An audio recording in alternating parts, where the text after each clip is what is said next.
आज पटना से पहली खबर, जहां केंद्रीय मंत्री पशुपति कुमार पारस ने एक बहुत बड़ा दावा किया है। उन्होंने कहा है कि बिहार सरकार में पिछले 5 महीने में 3 विकेट गिर गए हैं और ऐसे हालात हैं कि 2024 से पहले बिहार की सरकार गिर जाएगी।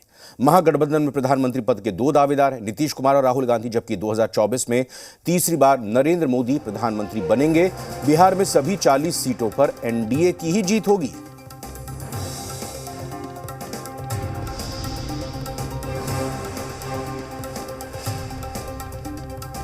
केंद्रीय मंत्री पशुपति कुमार पारस लगातार इससे पहले भी महागठबंधन बिहार सरकार पर आक्रामक रहे हैं और अब उनका दावा कि 2024 में न सिर्फ एनडीए की लोकसभा चुनाव में सभी बिहार की 40 सीटों पर जीत होगी, बल्कि उनका यह भी कहना है कि ये जो प्रदेश सरकार है, महागठबंधन सरकार है, ये ज़्यादा दिन नहीं चलने वाली है। क्योंकि अगर देखें तो पिछले 5 महीनों में 3 विकेट गिर गए हैं। मतलब उनका कहने का ये कि पिछले 5 महीनों में, यानी जब से सरकार बनी है तब से इस सरकार के 3 मंत्री हटे हैं या हटाए गए हैं और ऐसे हालात हो गए हैं कि 2024 से पहले ही बिहार की ये सरकार गिर जाएगी। अब ये जो दावा किया है इसमें कितना दम है, या ये एक तरह से कहें कि सियासी शगुफा है।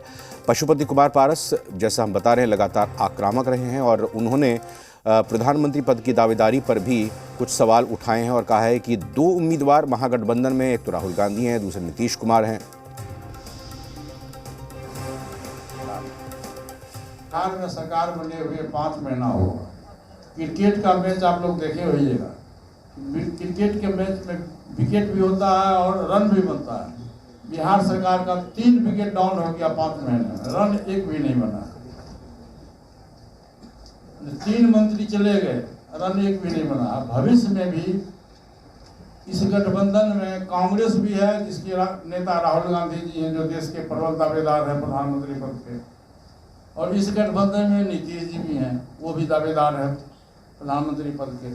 अब तेजस्वी यादव जी को फैसला करना है, सरकार चलानी है तेजस्वी यादव को, तो उनको फैसला करना है कि राहुल गांधी देश के प्रधानमंत्री के उम्मीदवार होंगे या नीतीश कुमार जी होंगे। देखिए, मेरा स्पष्ट कहना है कि एक मियान में 2 तलवार नहीं रहता है और एक जंगल में 2 शेर नहीं रहता है। ये विपरीत परिस्थिति है।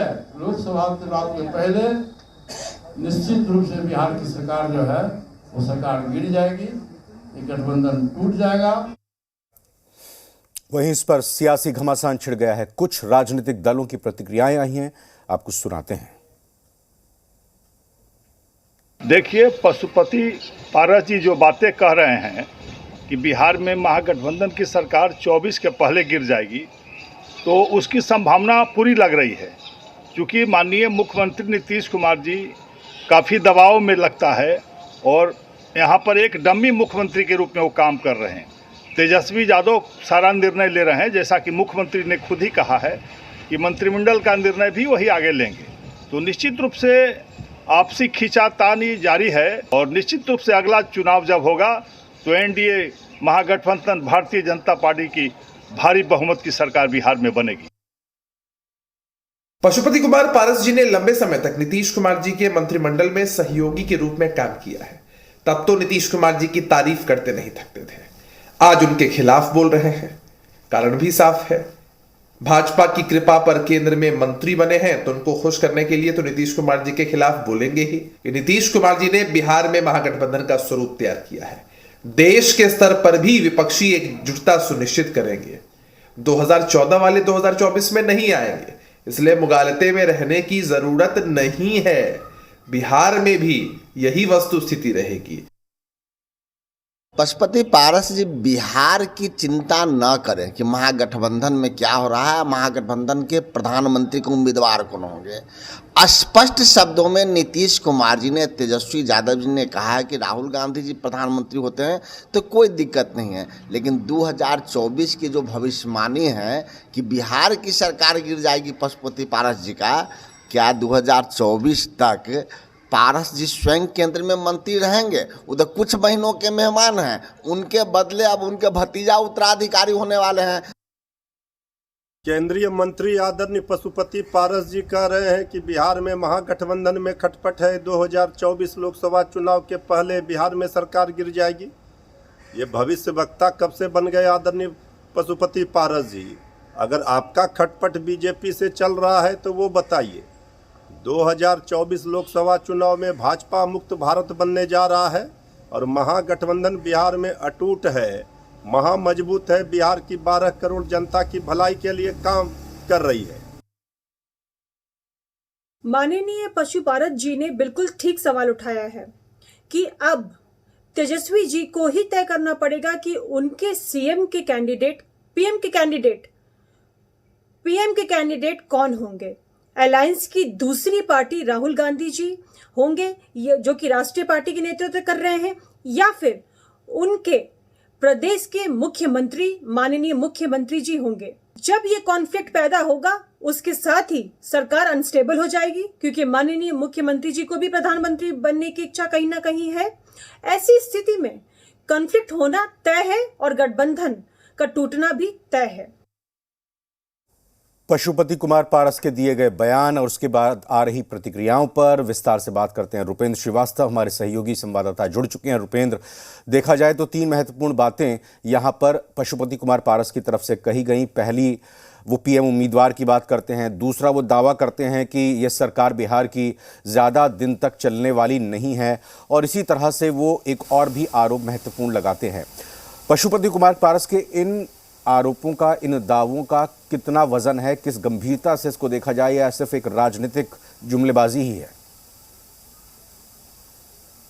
देखिए, एक तरह से कहा जाए कि राजनीतिक बयानबाजी कहा जाए तो राजनीतिक बयानबाजी मान सकते हैं, क्योंकि जिस तरह से वो कह रहे हैं और जिस तरह से बातें हैं, तमाम चीज़ें हैं। अब महागठबंधन में क्या बातें हुई हैं, अंदर में लालू यादव नीतीश कुमार ने क्या बात किया है, ये कोई नहीं जानता है। लेकिन जिस तरह से एक प्रेशर पॉलिटिक्स खेला जाता है, उस तरह से जो है एक प्रेशर पॉलिटिक्स जो है खेला जा रहा है। एनडीए की तरफ से जो है पशुपति पारस जो है वो कह रहे हैं और साफ तौर पर से जो है वो इस तरह का बयान दे रहे हैं। लेकिन सवाल यह है कि मुख्यमंत्री नीतीश कुमार जब पीएम कैंडिडेट होंगे तो जरूरी है कि यहाँ पर कोई ना कोई संभालने वाला होगा। तो उप मुख्यमंत्री तेजस्वी यादव खुद हैं और वो तमाम चीज़ों को देख रहे हैं, लेकिन आगे मुख्यमंत्री नीतीश कुमार क्या करेंगे ये जो है अभी जो है आने वाला वक्त बताएगा।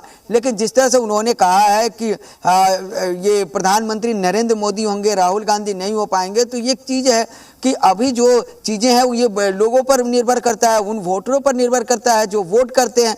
अब वोटर जो है किसे अपना प्रधानमंत्री चुनेंगे, किसे वो वोट करेंगे, ये जो है उस समय पता चल पाएगा। लेकिन जहाँ तक सरकार गिरने की बात है तो ये राजनीतिक बातें हैं, और कब क्या होगा राजनीति में कोई नहीं जानता है। क्योंकि पिछले 10 सालों की स्थिति को, चाहे उसके पिछले 10 सालों की स्थिति को उठाकर देखा जाए तो राजनीतिक समीकरण जो है कभी बनते हैं, कभी बिगड़ जाते हैं। तो आगे राजनीतिक समीकरण क्या होगा वो कोई नहीं जानता।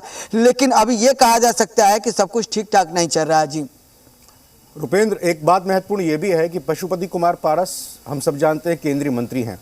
उनके इन आरोपों पर विपक्ष की तरफ से, या यूं कहें कि जो महागठबंधन के नेता हैं, उनकी तरफ से ये कहा जाता है कि पशुपति कुमार पारस ये तो बताएं कि उन्होंने अपने केंद्रीय मंत्रालय से बिहार के लिए क्या दिया, क्या कुछ उन्होंने काम किया। वो ये तो बताएं कि बहुत जल्द उनके भतीजे बीजेपी के चहेते बनने वाले हैं, उनके जगह उनको वहाँ पर मंत्री बनाया जा सकता है, उनको अलग निकाला जा सकता है।